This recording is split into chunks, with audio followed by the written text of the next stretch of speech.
ശിലാജിത് എന്ന് കേട്ടിട്ടില്ലേ? ഒരുപാട് ഔഷധങ്ങളിൽ ഉപയോഗിക്കുന്ന ഒരു മിനറൽ ഡ്രഗാണ് ശിലാജിത്. ഓക്കെ, ഹിമാലയൻ മലനിരകളിലുള്ള ആ ഹില്ലി ഏരിയകളിലുള്ള പാറക്കെട്ടുകളിൽ നിന്നും കളക്ട് ചെയ്യുന്ന ഒരു താറ് പോലെയുള്ള അല്ലെങ്കിൽ ഒരു ഗമ്മ് പോലെയുള്ള ഒരു സബ്സ്റ്റൻസ് ആണ് ശിലാജിത്. അപ്പോൾ ഈ കാണുന്നതാണ് ശിലാജിത്. ഓക്കെ, ജസ്റ്റ് ഒന്ന് ഓപ്പൺ ചെയ്ത് നോക്കാം കേട്ടോ. അപ്പോൾ എൻ്റെ കയ്യിലുള്ള ഇത് പ്യൂരിഫൈഡ് ശിലാജിതാണ്. അതായത് ശിലാജിത് നമ്മൾ കളക്ട് ചെയ്യുന്ന സമയത്ത് ഇങ്ങനെയല്ല ഉണ്ടാവുക, ഇത് പ്യുവർ ഫോമാണ്. അതായത് നമ്മൾ ഇതിൻ്റെ ഉള്ളിലുള്ള എല്ലാ ഇമ്പ്യൂരിറ്റീസും റിമൂവ് ചെയ്ത് ഡിഫറെൻ്റ് ആയിട്ടുള്ള പ്രോസസ്സുകൾ വഴി റിമൂവ് ചെയ്തെടുത്തിട്ടുള്ള ശിലാജിതമാണ് ഇത് കേട്ടോ. ഇതിനെ നമ്മൾ മലയാളത്തിൽ ഇതിനെ കന്മദം എന്നൊക്കെ പറയും. ഓക്കെ, ഇതാണ് ശിലാജിത്ത് കേട്ടോ. ഇത് നമുക്ക് ഉള്ളോട്ട് കഴിക്കാൻ പാകത്തിന് പ്യൂരിഫൈഡ് ചെയ്തെടുത്തിട്ടുള്ള ശിലാജിത്വമാണ് ഇത്. ഒരുപാട് മെഡിസിനൽ യൂസസ് ഉണ്ട്. വർഷങ്ങളായിട്ട് ക്ലാസിക്സിൽ യൂസ് ചെയ്ത് വരുന്നുള്ള മെഡിസിനാണ് ഈ ശിലാജിതം. ഒരുപാട് മരുന്നുകളിൽ ചേർക്കുന്നുണ്ട്. ഒരുപാട് ഗുണങ്ങൾ ഒരുപാടാണ്. ശരിക്കും ഈ ശിലാജിത് കൊണ്ട് ക്യൂർ ചെയ്യാൻ പറ്റാത്ത രോഗങ്ങളില്ല എന്നാണ് പറയുന്നത്. അങ്ങനെ പറയുന്നതിൻ്റെ ഒരർത്ഥം അത്രയും മെഡിസിനൽ ബെനിഫിറ്റ്സ് ഉള്ള ഒരു മിനറൽ ഡ്രഗാണ് ശിലാജിത്. ഓക്കെ, ഇത് കളക്ട് ചെയ്യുന്ന സമയത്ത് ഒരു പൗഡർ ഫോമിലോ അല്ലെങ്കിൽ ഒരു താർ ഫോമിലോ അല്ലെങ്കിൽ ഒരു ഗം ഫോമിലോ ഒക്കെ ആയിരിക്കും നമുക്ക് അവൈലബിൾ ആയിട്ടുണ്ടാവുക.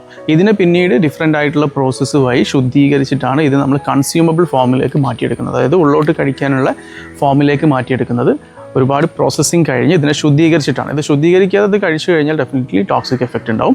ശുദ്ധീകരിച്ച് കഴിഞ്ഞാൽ ഒരു പെർട്ടിക്കുലർ ഡോസിൽ ഒരു 1 ഗ്രാം വരെ നമുക്ക് ഡെയിലി ഡോസിൽ കഴിക്കാൻ പറ്റും. അത് ഡിസീസ് കണ്ടീഷൻ അനുസരിച്ചിട്ട് കഴിക്കാൻ പറ്റുന്ന ഒരു ഡ്രഗാണ്. ന്യൂറോ ഡീജനറേറ്റീവ് ഡിസോർഡർ, അതുപോലെ തന്നെ അൾഷിമേഴ്സ് ഡിസോർഡർ ഒക്കെ ഉണ്ടല്ലോ. അൾഷിമേഴ്സ് ഡിസീസിനൊക്കെ പ്രിവെൻറ്റ് ചെയ്യാൻ ശിലാജിത് സഹായിക്കുന്നുണ്ട്. അത് ഒരുപാട് പഠനങ്ങൾ തെളിയിച്ചിട്ടുള്ളതാണ്. ജെനൈറ്റോ യൂറിനറി ഡിസോർഡേഴ്സിൽ കൂടുതലായിട്ട് യൂസ് ചെയ്ത് വരുന്നുണ്ട്. അതുപോലെ തന്നെ സെക്ഷുവൽ പ്രോബ്ലംസുകൾക്ക് വൈഡ്ലി യൂസ് ചെയ്ത് വരുന്നുണ്ട്. റോ ശിലാജിതു 2 ടൈപ്പിൽ വരുന്നുണ്ട് കേട്ടോ. ഈ റോ ശിലാജിതുവിൻ്റെ ഒരു പ്രത്യേകത എന്താണെന്ന് വെച്ച് കഴിഞ്ഞാൽ ഇതൊരു ഗോമൂത്രത്തിൻ്റെ സ്മെല്ലായിരിക്കും എന്നുള്ളതാണ് ശിലാജിതുവിൻ്റെ ഒരു പ്രത്യേകത. ശിലാജിതു നമ്മൾ സ്മെല്ല് ചെയ്ത് കഴിഞ്ഞാൽ ഗോമൂത്രം സ്മെല്ല് ചെയ്യും. അതിന് നമ്മൾ ഗോമൂത്രഗന്ധി ശിലാജിതു എന്നാണ് പറയാറ്. ഈ സെക്ഷൽ ഡിസോർഡേഴ്സിൽ പ്രീമച്വർ ഇജാക്കുലേഷൻ, അതുപോലെ തന്നെ ഇറക്ടൈൽ ഡിസ്ഫങ്ഷൻ, അതുപോലെ തന്നെ ലോസ് ഓഫ് ഹാർഡ്നെസ്, അതുപോലെ തന്നെ ലോസ് ഓഫ് മൂഡ്, അതായത് ലിബിഡോ എന്നൊക്കെ പറയാറില്ല. അതിൽ സ്ത്രീകളിലും പുരുഷന്മാർക്കും ഒക്കെ ഉണ്ടാകുന്ന ഈ മൂഡില്ലായ്മ, ലിബിഡോ, ഇൻഫെർട്ടിലിറ്റി, സ്പേമിൻ്റെ ഡാമേജ്, അതുപോലെ തന്നെ സ്പേമിൻ്റെ കൗണ്ട് കൂട്ടാൻ വേണ്ടിയിട്ടൊക്കെ ശിലാജിതു യൂസ് ചെയ്തിട്ടുണ്ട്. നേരത്തെ പറഞ്ഞല്ലോ ഒരുപാട് രോഗങ്ങൾക്ക് ശിലാജിതു എഫക്റ്റീവ് ആണെന്ന് പറഞ്ഞിട്ടുള്ളത്. അതുപോലെ തന്നെയാണ് ബ്രോങ്കൈറ്റിസ്, ആസ്മ, അലർജി, അതുപോലെ തന്നെ ഇതിൻ്റെ ഒരു പ്രത്യേകത എന്താണെന്ന് വെച്ച് കഴിഞ്ഞാൽ ബെസ്റ്റ് ആൻറ്റി ഇൻഫ്ലമേറ്ററി ആണ്. അതുപോലെ തന്നെ ആൻറ്റി ഓക്സിഡൻറ്റ് പ്രോപ്പർട്ടി ഉള്ള ഡ്രഗാണ്. അതുപോലെ തന്നെ urinary track infection, UTI infection പോലുള്ള കണ്ടീഷനിൽ, അതുപോലെ തന്നെ മൂത്രം പോവാതിരിക്കുന്ന അവസ്ഥകളിലൊക്കെ ശിലാജിതു വണ്ടർഫുള്ളായിട്ട് ആക്ട് ചെയ്യുന്നുണ്ട്. ഒരു ഗ്രാം ശിലാജിതു കഴിച്ചാൽ തന്നെ ഒരു 15-20 മിനിറ്റിൻ്റെ ഉള്ളിൽ തന്നെ മൂത്രതടസ്സം ഉണ്ടെങ്കിൽ അത് മാറിക്കിട്ടുമെന്നാണ് പറയാറ്. അതുപോലെ തന്നെ ശിലാജിതുവിൻ്റെ ഒരു ഡ്രോബാക്ക് എന്താണെന്ന് വെച്ച് കഴിഞ്ഞാൽ ശിലാജിതു ചൂട് കൂടുതലാണ്. നമ്മൾ ശിലാജിതു ശരിക്കും ഹോട്ട് പൊട്ടൻസിയുള്ള ഒരു ഡ്രഗാണ്. അതുകൊണ്ട് തന്നെ ശിലാജിത് കഴിക്കുന്ന സമയത്ത് ശരീരത്തിൽ ചൂട് കൂടിയിട്ടുള്ള ആഹാര പദാർത്ഥങ്ങൾ ഒഴിവാക്കണം. അതുപോലെ തന്നെ ശിലാജിത് കഴിക്കുന്ന സമയത്ത് ഒരു പെർട്ടിക്കുലർ ടൈം പീരീഡ് വരെ കഴിക്കാൻ പാടുള്ളൂ. കൂടുതൽ സമയം ശിലാജിത് കഴിച്ചു കഴിഞ്ഞാൽ അതുപോലെ ശരീരത്തിലെ ഇൻറ്റേർണൽ ഹീറ്റ് കൂടാനുള്ളൊരു സാധ്യതയുണ്ട്.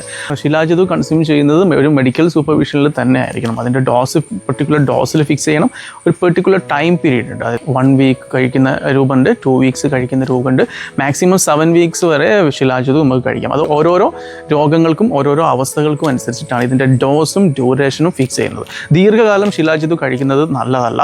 അത് ശരീരത്തിന് നെഗറ്റീവായിട്ട് ഇമ്പാക്റ്റ് ഉണ്ടാവും. ശിലാജിതുവിൻ്റെ മെയിൻ ആയിട്ടുള്ള ഒരു പ്രോപ്പർട്ടിയാണ് രസായന വാജീകരണ പ്രോപ്പർട്ടി എന്ന് പറയും. ശരീരത്തിലെ ഡീജനറേഷൻസിനെ കളയാനും സ്ത്രീകളിൽ കാണുന്ന ബോൺ ഡെൻസിറ്റിയുടെ കുറവൊക്കെ ഉണ്ടല്ലോ, അതിനൊക്കെ മാനേജ് ചെയ്യാൻ വേണ്ടിയിട്ട് ശിലാജിത് യൂസ് ചെയ്യുന്നുണ്ട്.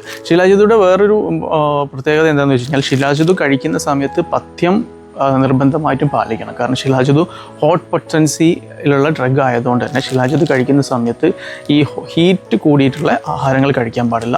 അതുപോലെ തന്നെ ഹീറ്റ് കൂടിയിട്ടുള്ള ശരീരപ്രകൃതിയിൽ ശിലാജിത് കഴിക്കുന്ന സമയത്ത് ചില കാര്യങ്ങളൊക്കെ ശ്രദ്ധിക്കേണ്ടതായിട്ടുണ്ട്. ഒരു പെർട്ടിക്കുലർ ടൈം പീരീഡിൽ കൂടുതൽ ശിലാജിത് കഴിക്കാൻ പാടില്ല. ശിലാജിതിൻ്റെ വേറൊരു ഇമ്പോർട്ടൻ്റ് ആയിട്ടുള്ള ഒരു പ്രോപ്പർട്ടിയാണ് ടെസ്റ്റോസ്റ്റിറോണിൻ്റെ അളവിനെ കൂട്ടാൻ ശിലാജിത് നന്നായിട്ട് സഹായിക്കുന്നുണ്ട്. ഒരുപാട് പഠനങ്ങൾ തെളിയിച്ചിട്ടുള്ളതാണ്. ശിലാജിത് ടെസ്റ്റോസ്റ്റിറോനെ കൂട്ടാൻ സഹായിക്കുന്നുണ്ട്. ഇന്ന് മാർക്കറ്റിൽ കാണുന്ന കുറേ പരസ്യങ്ങളുണ്ട് അല്ലേ. ഇന്ന് ഏറ്റവും കൂടുതൽ ഒരു ഫീൽഡ്, ആയുർവേദിക് ഫീൽഡ് ആയിക്കോട്ടെ, നമ്മൾ മെഡിസിനൽ ഫീൽഡിന് ഏറ്റവും കൂടുതൽ ഒരു വില്ലനായിട്ട് നിൽക്കുന്നത് ഈ മാർക്കറ്റിംഗ് പരസ്യങ്ങളാണ്.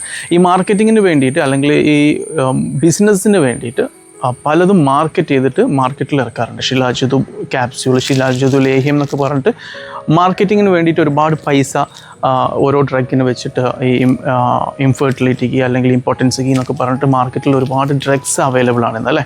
അതിലൊക്കെ എത്രമാത്രം ശിലാജിതു ഉണ്ടെന്ന് പറയാൻ പറ്റില്ല. മാത്രമല്ല ഈ ശിലാജിതു പോലെയുള്ള മരുന്നുകൾ ശരിക്കും ഇത് മെഡിസിൻ ആയിട്ടാണ് നമ്മൾ കൺസിഡർ ചെയ്തിട്ടുള്ളത്. അല്ലെങ്കിൽ ഇത് ശരിക്കും പറയുകയാണെങ്കിൽ ഒരു മെഡിസിൻ ആയിട്ട് തന്നെ അത് കഴിക്കേണ്ടതാണ്. പക്ഷേ ഈ മാർക്കറ്റിംഗ് ഇവരെന്ത് ചെയ്യുമെന്ന് പറഞ്ഞു കഴിഞ്ഞാൽ, ഈ മാർക്കറ്റിംഗ് ടീംസ് അല്ലെങ്കിൽ ഇതൊരു ബിസിനസ്സിൻ്റെ ആസ്പെക്റ്റിൽ ഇവരിതിനെ ഒരു വൈറ്റമിൻ ആയിട്ടോ അല്ലെങ്കിൽ ഒരു ഫുഡ് ഐറ്റം എന്നുള്ള രീതിയിൽ അല്ലെങ്കിൽ ഒരു ന്യൂട്രീഷണൽ ഐറ്റം എന്നുള്ള രീതിയിൽ ഇതിനെ മാർക്കറ്റ് ചെയ്യും. പക്ഷേ ഇത് ഒരു മെഡിക്കൽ സൂപ്പർവിഷനിൽ അല്ലാതെ നമ്മൾ ദീർഘകാലം കഴിക്കുമ്പം ഡെഫിനറ്റ്ലി നിങ്ങളുടെ ബോഡിയിൽ അതിൻ്റെ നെഗറ്റീവ് ഇമ്പാക്റ്റ് ഉണ്ടാവും. കാരണം ഏത് ഡ്രഗും ഞാൻ നേരത്തെ പറഞ്ഞു, പ്രത്യേകിച്ച് ഹെർബോ മിനറൽ ഡ്രഗ്സും മിനറൽ ഡ്രഗ്സിൻ്റെ ഉള്ളൊരു പ്രത്യേകത എന്താണെന്ന് വെച്ച് കഴിഞ്ഞാൽ ഇതിന് കറക്റ്റായിട്ടുള്ളൊരു മെത്തേഡ് ഫോളോ ചെയ്തിട്ടില്ലെങ്കിൽ, അതിനൊരു നമ്മുടെ ഒരു ഡയറ്റ് ഫോളോ ചെയ്തിട്ടില്ലെങ്കിൽ ഡെഫിനറ്റ്ലി അത് നിങ്ങളുടെ ശരീരത്തിൽ നെഗറ്റീവ് ഇമ്പാക്റ്റ് ഉണ്ടാകും. അത് കറക്റ്റായിട്ട് നിങ്ങൾക്ക് ഒരു ഡോക്ടറുടെ അല്ലെങ്കിൽ ഒരു മെഡിക്കൽ സൂപ്പർവിഷനിൽ മാത്രമേ ഇത് ചെയ്യാൻ പാടുള്ളൂ.